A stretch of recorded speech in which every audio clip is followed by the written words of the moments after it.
धर्मस्य सर्वधर्मस्वरूपिणे अवतारवरिष्ठाय रामकृष्णाय ते नमः।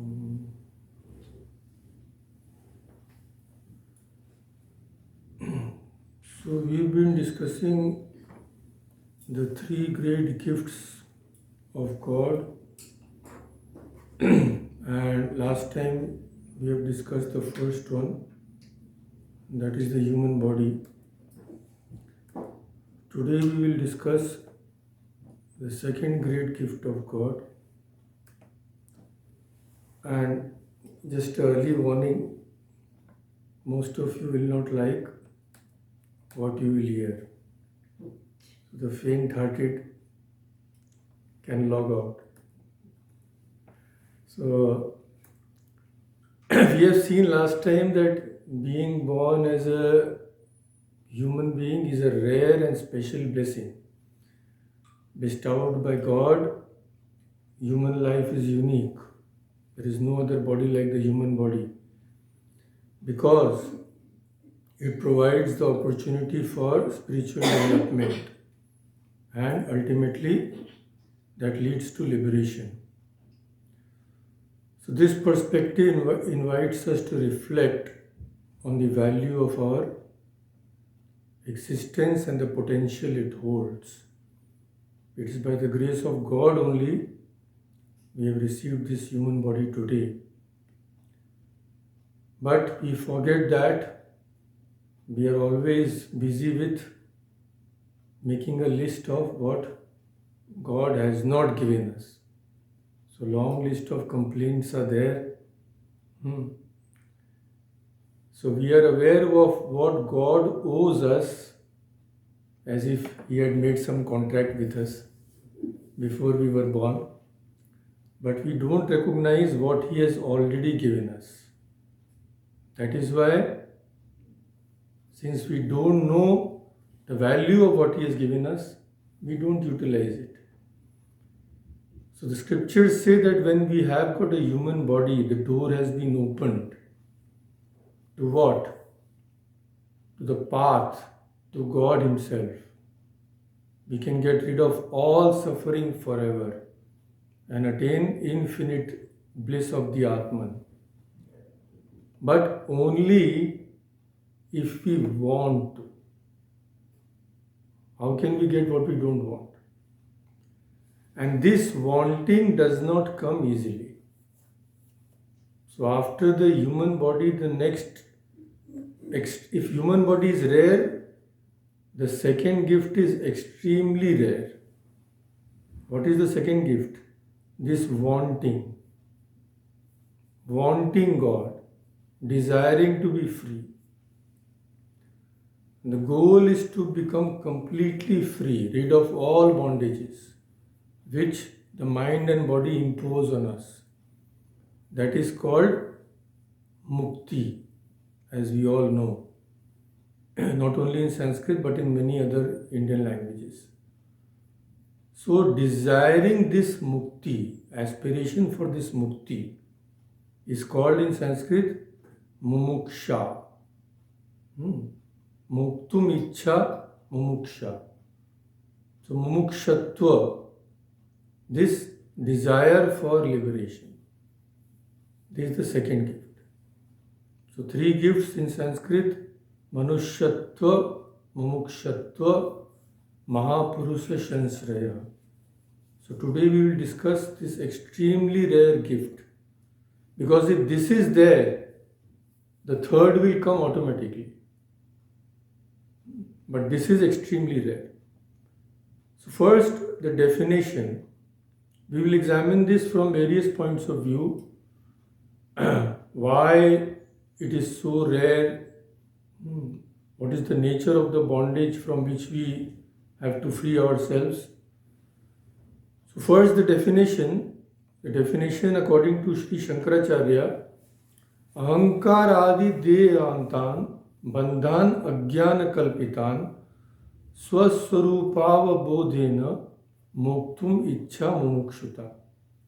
Muktum ichha, desire to be free. Free from what? all these bondages, starting from the body, kalpitan, and these are not real. That is the biggest tragedy. So all these bondages which have been conjured up by our own selves, getting rid of this, the desire to get rid of this and realize our own nature, which is not separate from God. This desire is called mumukshatva. And this is extremely rare. As it is said, there is a common saying that there are hundreds of teachers available, but not even one disciple is to be found. So, what does a disciple need in order to receive this truth? And those of you who have read a little of Swami Vivekananda's works, on some of his lecture on Advaita Vedanta, he says attaining the truth does not take long. It takes the twinkling of an eye. Why? Because it is just a question of knowing. What is this instrument called? It is called a computer. So how long does it take to know? Just 1 second. And once you just know your nature, the dream breaks. How long does it take? A second. How long does it take for an illusion to vanish? 1 moment. So we are the supreme reality according to Advaita Vedanta. We are not different from Atman. How long does it take to know this? If we are always the Atman and always have been so, not to know this is most astonishing. Not to know this is astonishing, not knowing it. To know our real nature is the natural thing. It should not take ages to find out what we always have been and will always will be, and we are also that now.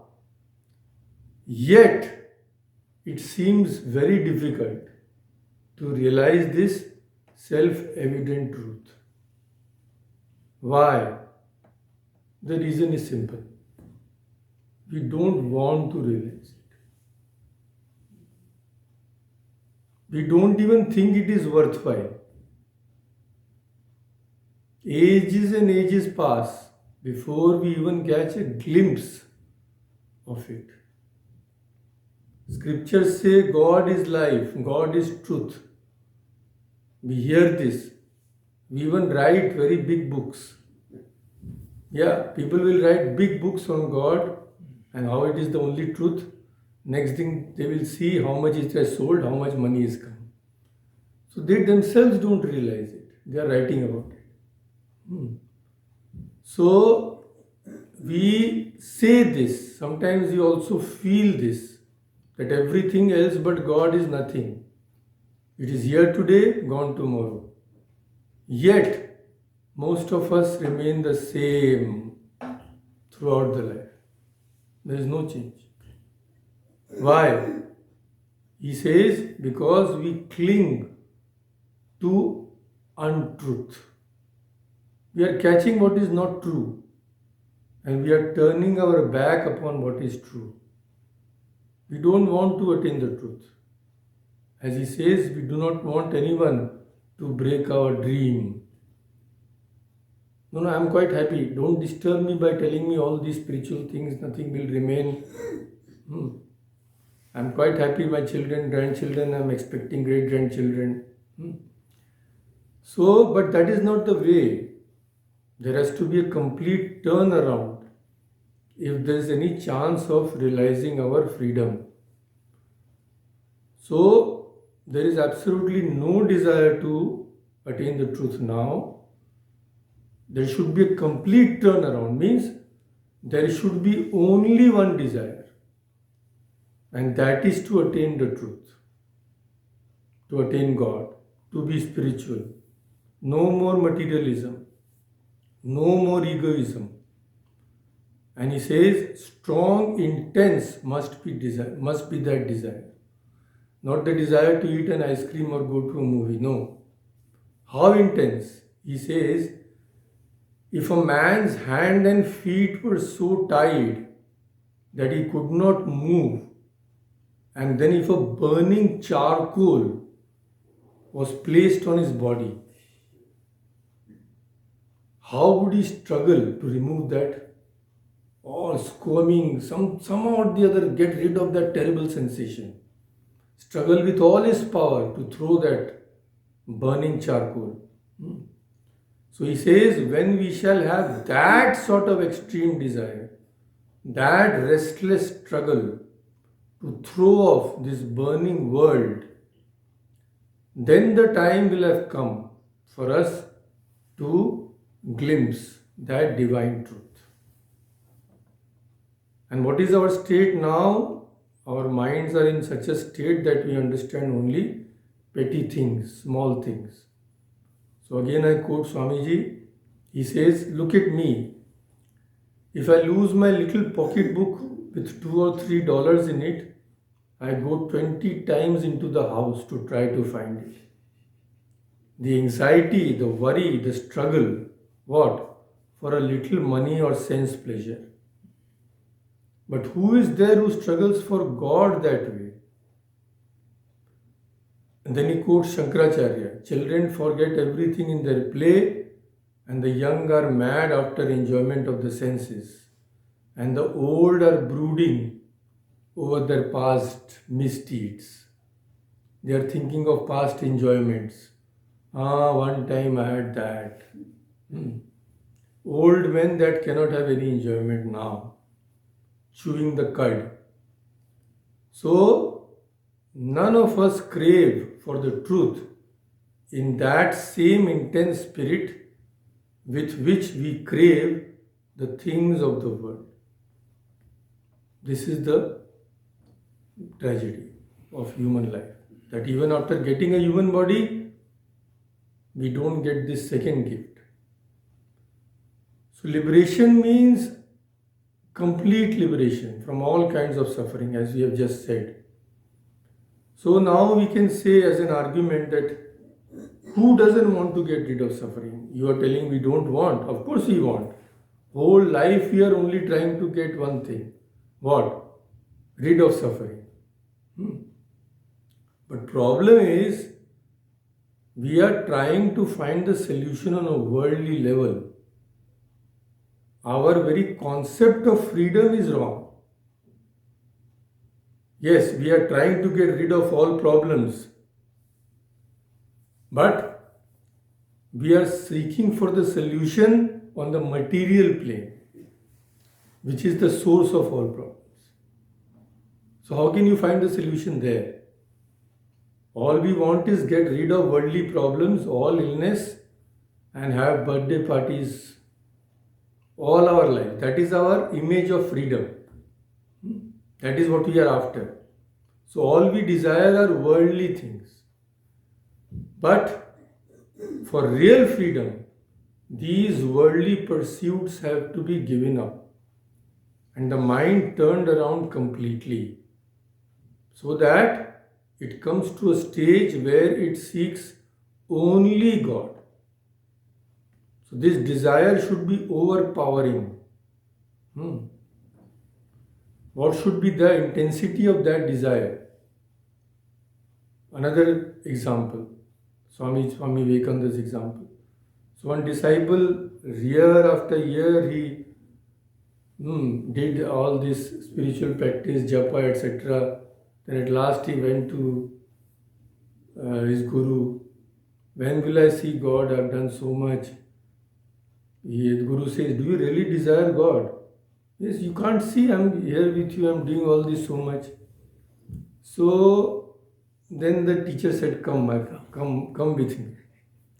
So the disciple did not understand what the master was saying. So one day he took his disciple, and both of them went to bathe in a river. And the master said, okay, you plunge in, put your head down. And the boy plunged in. In a moment, before he could get up, his guru was applying pressure. He would not let him come out. When the boy was struggling and exhausted, then he let him go. Then he asked him, "How did you feel inside?" He said, "I was dying for a little air." Then the Guru asked him, "Do you have the desire for God?"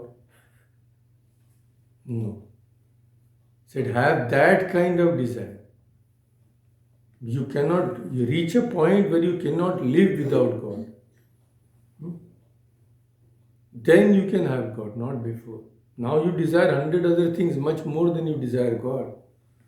So this is mumuksha. Only when we have this mumuksha, to some extent, can spiritual progress be possible. So Swami Vivekananda says, so it is with us. What do we want? We want breath. Without it we cannot live. We want bread. Without it we cannot live. We want a house. Without it we cannot live. When we want God as intensely as we want these things, then God will manifest automatically. Because God is not far away. These desires of worldly things are just covering God. He is waiting to come. But we say, no. Wait, I have to go and earn some dollars.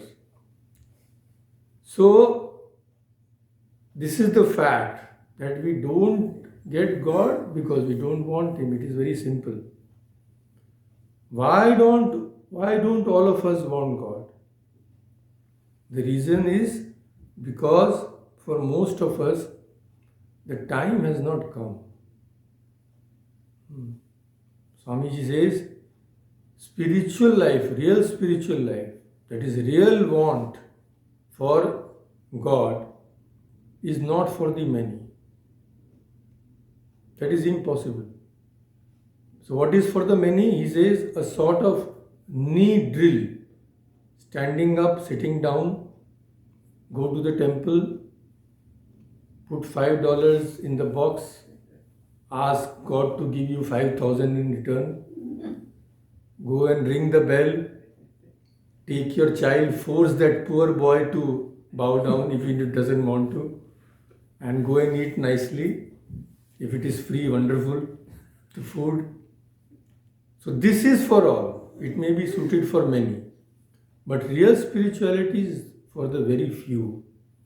So he says there is in every country only a few hundred, that also may be an exaggeration, can be really spiritual. The others can't be because they will not be awakened. They do not want to be. They can't even form an idea of what wanting God is. It is completely beyond them. A toddler, a small baby cannot imagine what it is to win an Olympic medal or something. He will say, no, my toys are more important. His only concern is his toys. His mind cannot go further. So, our minds are still concerned with these playthings. What are they? What the world can give us. We want everything except God because our wants are confined within this world. We don't want anything beyond. So only when we grow up, when our necessities have gone beyond the external world, only then will the demand come. And only when there is demand, there will be supply.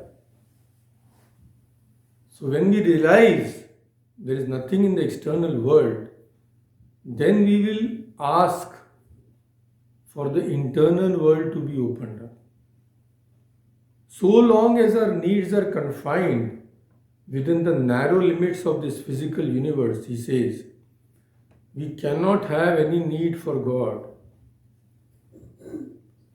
It is only when we have become completely fed up with the same things which we are doing, then only we seek for something higher.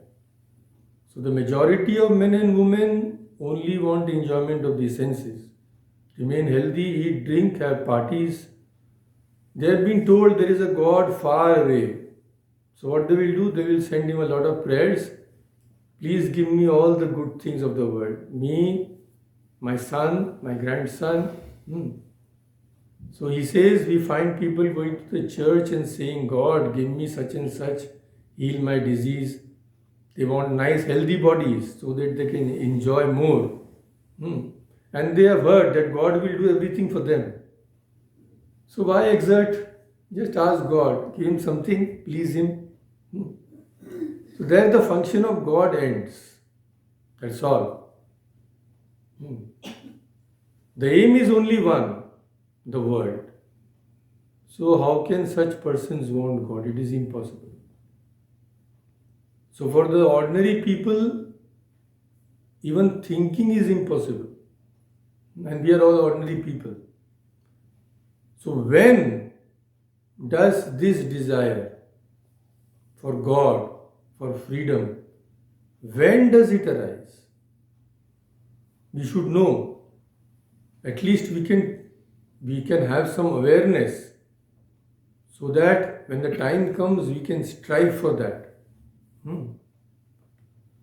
So, this awareness can only come. See, it is very simple. When can the desire for freedom come? When we realize that we are bound. Ordinary man, if you ask somebody in the street, do you want to strive for freedom? He'll think you are mad. What freedom? I am free. I am going here and there, eating this and that, doing what I like. What sort of freedom? So, when we realize that we are not free, we are in bondage, that we are slaves, then only can the desire for freedom come. Currently, that awareness itself is not there. So, maybe you have heard of the Stockholm Syndrome. Have you heard? Stockholm Syndrome is a psychological response. When does it happen? Sometimes if someone kidnaps somebody and the kidnapper and the kidnapped stay together for some time and he's in a terrible condition, the one who is kidnapped. So the kidnapper will show him some kindness, give him some food, etc. So what happens sometimes, the hostage or victim develops positive feelings towards their captors. They have a friendly feeling. And they don't realize that this person is behind the misery and he is just alleviating it to some extent. He is not doing you any favor. He is the cause of your trouble. So this is called the Stockholm Syndrome.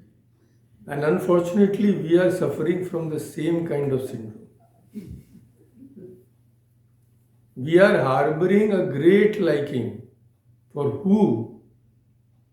For those entities which have kidnapped us from God, who are our enemies. What are those enemies? Desires and attachment. We have developed such a fantastic friendship with them that we think life will be worthless without them.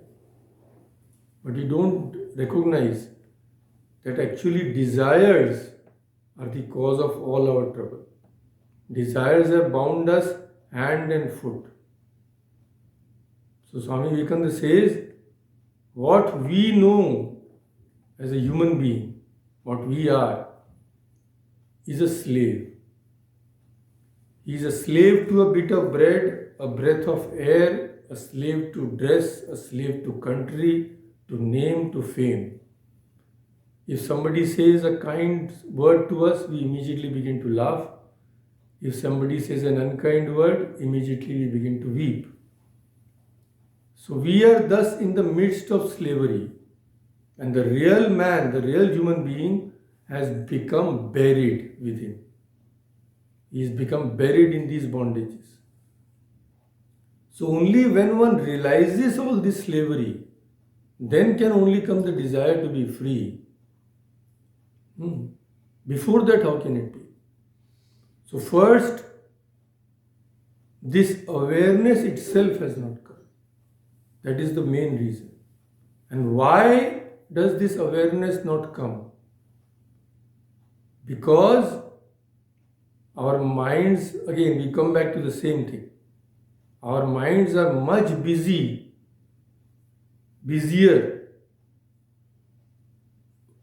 with this world. So Sri Ramakrishna says, in his very simple language, he explains all these abstruse things. What? He says, till a child is busy with the toys, the mother lets him play. Now toys have gone, mobile have come. So child is making sound, give him a mobile.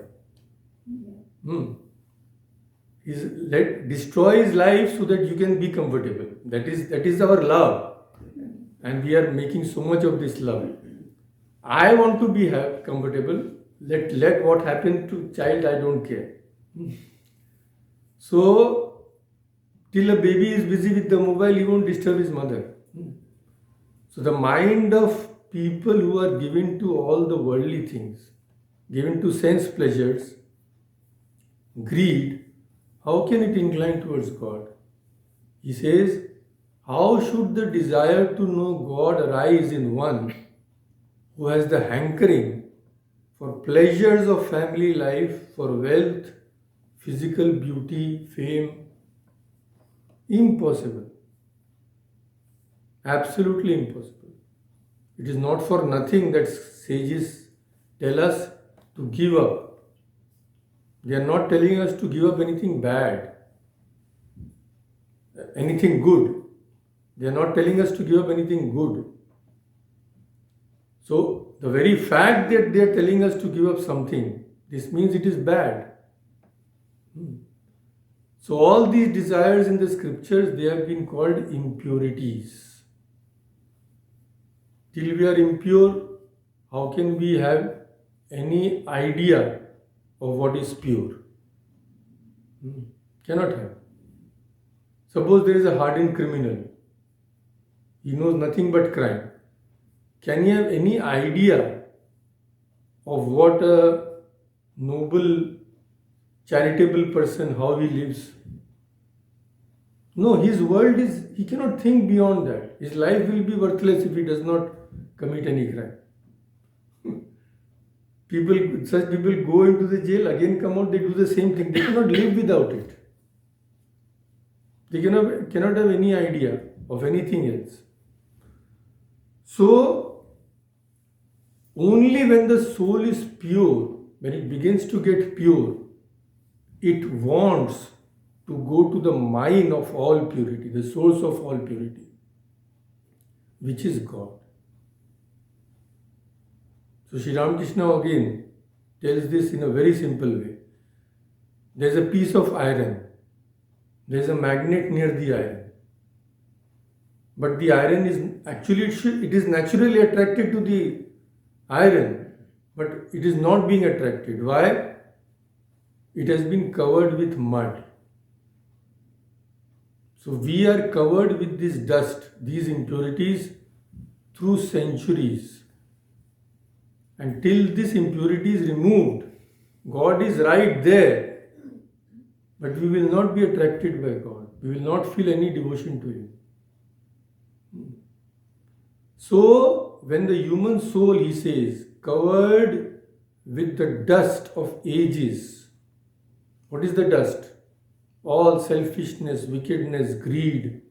After many births, when it becomes purified enough, then God will attract it. And how can it be purified? He says by doing good to others, being unselfish. Not I who is first, the other man is first. Loving other beings without any partiality. Then, he says, the natural spiritual attraction comes and the soul wakes up and moves towards God. And what is the third thing necessary? These are the two things. The time, first the time, then we are so much attached to the world. This attachment will not go by reading books, by hearing lectures. Unfortunately, for most of us, it does not go. In 99.9% cases, it can be reduced only by one thing: suffering. That is our fate. We don't want to wake up till we are given blows. So Swami Vivekananda says, when a person has been sufficiently buffeted by nature, is kicked around here and there, he had put his whole heart and soul in something, some person, that thing goes away. He sees darkness all around. Then only he awakes, then only he realizes he is bound. And then only awakes to this desire for freedom. Then he searches for means to escape from this dreary round of worldly existence. He seeks knowledge, tries to learn what he really is. But before that, we don't wake up. So, he says the human soul goes after sense enjoyments, vanities of the world. Like animals, it only lives in the senses. But there comes a blow. Because God wants him not to remain in this mud. God wants him to realize his nature. So there comes a blow. What happens? For a moment, he says, the head reels. Everything begins to vanish. But again, he goes back to the same thing. A stronger blow comes. And then he starts realizing the world is not what he thought it to be. Life is not smooth. Then he starts looking upward, that is inside. Then he starts searching for the glimpse of that freedom, which is God. So, till we have sufficiently suffered, it is a very funny expression if you think about it, but till we have not learnt a lesson, this will continue. This slavery to nature will continue, suffering will continue. So, when we have had enough, suffered terribly for many births, then we only wake up and say, okay, enough. I won't be fooled anymore. This world has been fooling me, stealing all I have. Then he catches a glimpse of what? See the language, Swami Vivekananda's language, of something beyond. Away beyond the life of the senses, away beyond its vanities, its joys and its sorrows, away beyond nature, away from all our imaginations of happiness, here or hereafter, away beyond all thirst for money, for fame, or for name. It is completely separate from this. And then only we can catch a glimpse of that. Not before. So, next question, of course, it will be, because our minds are like that. So, we will ask, okay, I understood what you are telling. It seems okay. But I am quite all right. So what is the harm if I don't have this desire for God or liberation or whatever you are thinking of? What is the problem if we don't have this desire? I am quite all right. Well, the problem is, first of all, we have seen we may not be all right tomorrow. That is the first problem. And the second problem is, if this desire has not come and does not come, we lose a great opportunity. Suppose a man has been in prison, he has undergone terrible suffering for years and years. He is offered freedom, but he declines. Why? He has been in the prison for so long, he has even forgotten there is a world outside. Living in that dark, filthy dungeon cell is all he knows. So he doesn't realize what he is losing by not gaining freedom. But whether he realizes today or not, it is a great loss. And someday he will realize. And the scriptures try their best to wake us up, to make us realize. Why undergo all that suffering? We are telling you. So, you must have heard of the Ramcharitmanas. There it is said, Shri Ramchandra is sitting and he calls all his courtiers. So he says, by great fortune you have attained this human body. All scriptures declare that human body is even rare for the gods. Why? It is the abode of spiritual practices and the gateway to liberation. So, in answer to the question, our question, what is wrong if we don't have the desire for God? He says, even after obtaining it, those who don't see God, what are they like and what will be their fate? He says, So paratra dukh pavai, sir dhuni dhuni pachtai, kalahi karmahi ishwarihi, mithya dosh lagai. Such a person, he will beat his head and suffer. He will beat his head in regret. I had an opportunity, I did not take it. And failing to recognize his own mistake, he will blame who? Kalahi karmahi ishwari. He will blame time, destiny, and he will also blame God. Why did God create this world, etc., etc. So this body is not meant for this, eating burgers and pizzas only. Ehi tan kar phal vishayan bhai, swargu salp ant dukhdai, nar tanu pai vishaya man dehi, palati sudhate sat bishlehi. So the purpose of attaining this body is not sense pleasures.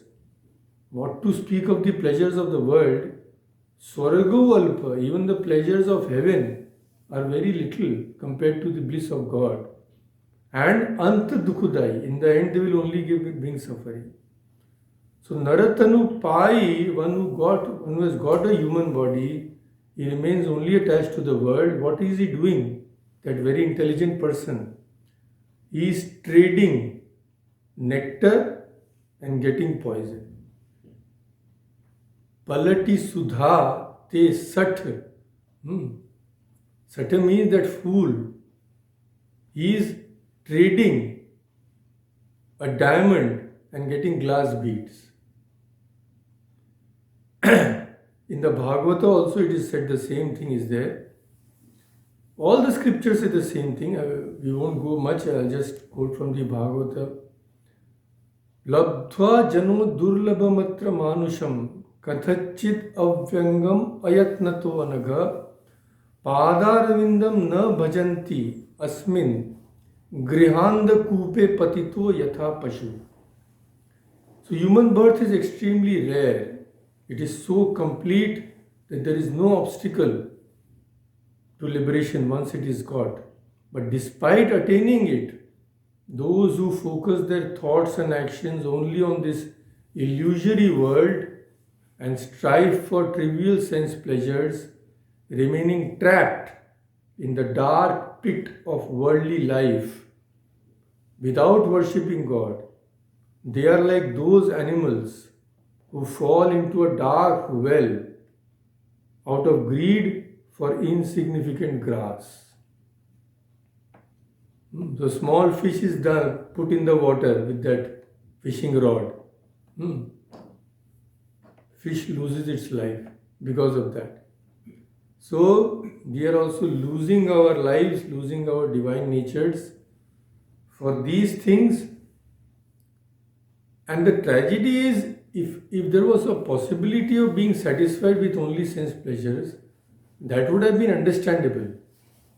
That is also not happening because it cannot happen. The same desires are bubbling up now what had been 20 years ago, 30 years ago. They will continue till death. So neither we have got fulfillment nor satisfaction with what we have been seeking throughout our life. So what is the nature of our bondage? What is its source? We have already seen it from one angle, now a different angle. What are the bonds we are trapped in? Bonds we generally mean what? In a prison you are chained and everything. So Vedanta says, in truth, we are not bound by anything. Who has tied ourselves to him or her? Has somebody tied our hands and feet? No. No one is physically holding us captive. So what is the bondage we are facing? All our bondages spring from only one source, from the mind. It's all internal. The mind has developed a habit of binding itself somewhere or the other. What does it bind itself to? It ties itself to external objects. And how does it tie? It has not physically tied. It ties itself by forming attachments. This creates a sense of dependency and control. A person is quite happy, single. His parents think that his life is incomplete. So, what will happen? He is forced to make, suppose, generally no one has to be forced, they will go willingly. But if somebody is forced, what is happening here? He is forming an attachment. This attachment creates a sense of dependency. It has to be. And control. Because attachment leads us to believe that our happiness or well-being depends upon those things, either objects or persons. We might even try to control those objects or people. This will lead to frustration and suffering when things don't happen our way. One person will try to control the other because the only reason is only one, attachment. So we are not bound by external things. No, it's wrong to think. Wealth has never bound us. Our minds create the bondage with wealth. Wealth is inherently, it is a jada. Jada means inert thing. How can an inert thing bind a conscious being? So, wealth itself isn't inherently binding. Then what binds us? Our desire for it, our fear of losing it, and our identification with it that creates a feeling of being tied to it. Wealth even doesn't recognize who is its owner. Does the dollar in your pocket know that you are its owner? It doesn't care. You give it to somebody, don't weep and cry. It will go happily. So the bondage is one-sided. It is originating here in our minds. Wealth or anything of the external world is completely detached, but we are attaching ourselves to it. Similarly, all relationships with people are purely mental. It's all in the mind. Otherwise, why does it happen that today so much band baja, fireworks, marriage? Why does it happen that after few years both go their own way? Why does it happen? It's all here. So, if the bondage is primarily mental, which it is, which we have proved, then it is common sense that liberation is also achievable only through mental transformation.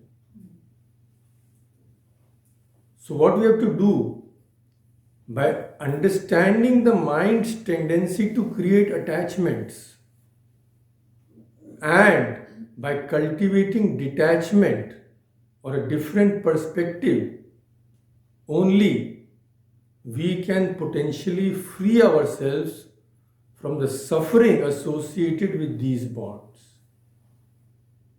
That is the only way. Our whole outlook of life is wrong. But this cannot be done in a day. Why? Because we have been cultivating the wrong perspective since thousands of births. So how can it go in a day? It is not. It is not going to do. That's why it takes a long time for spiritual progress. So we have been telling lies to ourselves for so long that we have lost all conception of truth. So wrong perspective. What is the wrong perspective? These two, these are the cause, ultimate cause. First, the perception of truth in external objects. First, I think this ice cream is true. And the second misconception is, I think pleasure is in that ice cream. This in Vedanta it is called Satyatva. Thinking something to be true. And then thinking that it is a source of happiness. So when these two misconceptions are there, and they have been there for many births, when these two misconceptions are there, they give rise to attachment, then also aversion. Attachment and aversion are same. Otherwise, bosom friends, why? How do they become such great enemies tomorrow? So, this gives rise to attachment, aversion, and it gives rise to imagined relationships with these things. All these relationships are imagined. And this is the source of all bondage.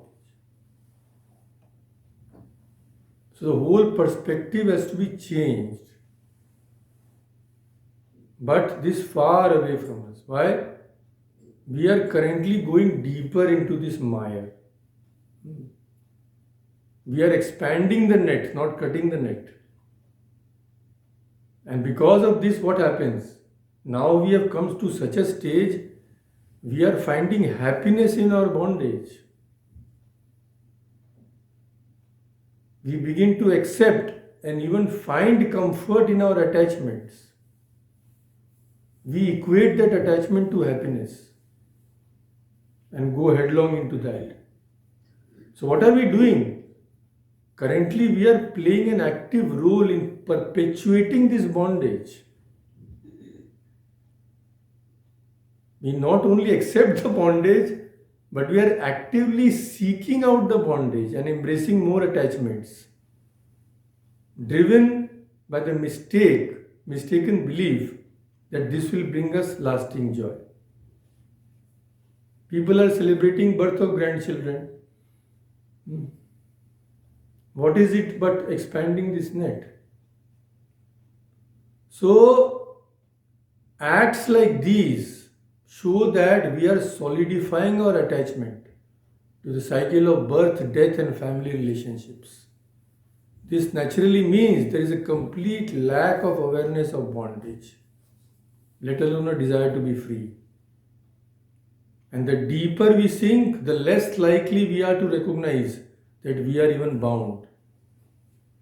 Then suffering becomes normalized.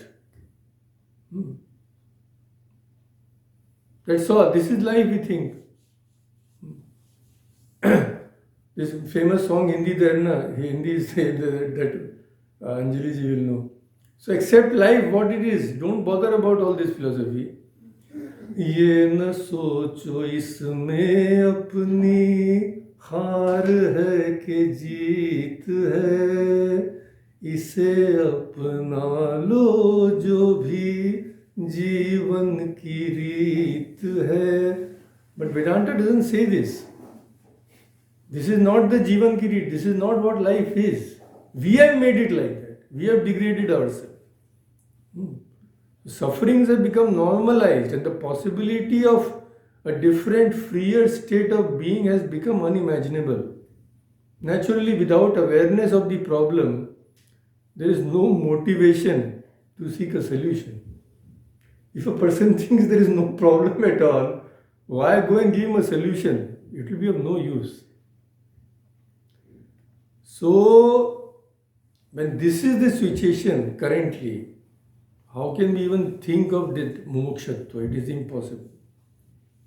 So what is the way out? There is a way out, and sooner or later we have to adopt it.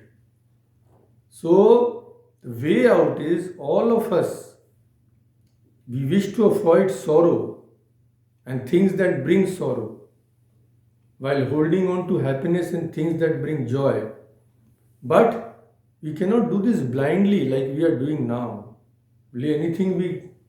Get anything what we can. Seek pleasure in that. My friend has told, do that. The society is doing it, do that. The media is seeing. The television is saying that. Do that blindly. Just because the majority does it doesn't mean it is right. In fact, there is a big chance of it being wrong. So discrimination is the first thing. Think for yourself. Think in the light of the scriptures of saints and sages. They say we have found the way. Buddha said, I have found the way. Jesus said, I have found the way. Follow me. He never said follow the worldly people. So this is discrimination. That is a separate topic. We will not go into that. That itself needs at least 2 discussions.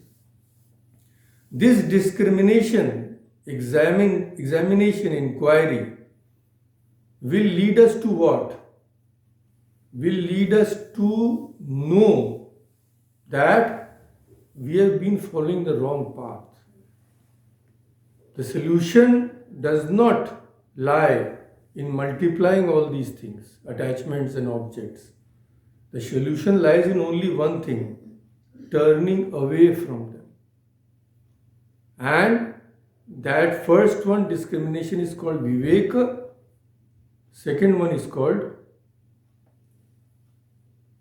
Vairagya. So Viveka leads to Vairagya. Viveka does not lead to renunciation. It is no Vivek at all. And the desire for liberation, Viveka and Vairagya lead to that desire, and that desire in turn strengthens discrimination and renunciation. So, when we follow these, then only we can ever hope to be aware. Now we are completely blind. We are sleeping nicely with a big, what is called, blanket over our heads. So, first is being aware. And this awareness, again and again, why does Sri Ramakrishna and all the other scriptures say, holy company? Why do they say? This awareness can only come through a live medium. A live medium who has actually realized this. It cannot come from books. We go to a holy person, we see that, see, this person is so happy without all these ice creams and all these things. How can it be? He's much happier than I am. So they bring us that light from God. There is no other way. Absolutely nothing. From them we first get an idea there is something beyond. This is not everything. Weeping today, laughing tomorrow. Then the journey starts. Then we begin to think, we begin to discriminate. Slowly, we begin to give up what is untrue. And only when this renunciation, when this feeling, intense feeling of detachment from the world, when it arises, then only we can have real desire for liberation. We are seeing the world in a completely wrong way. A seeker of liberation, Sri Ramakrishna says, what does he feel? We are thinking the world is a rose garden now. But a seeker of liberation, he says, the world is like a deep well. Go down easy, coming up very difficult. Or he says it is like a forest on fire. And we are sitting calmly inside without being aware.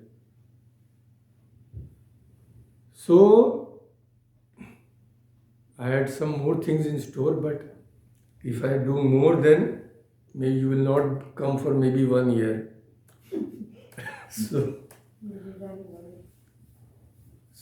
let me stop here for today. Om Shanti Shanti Shanti.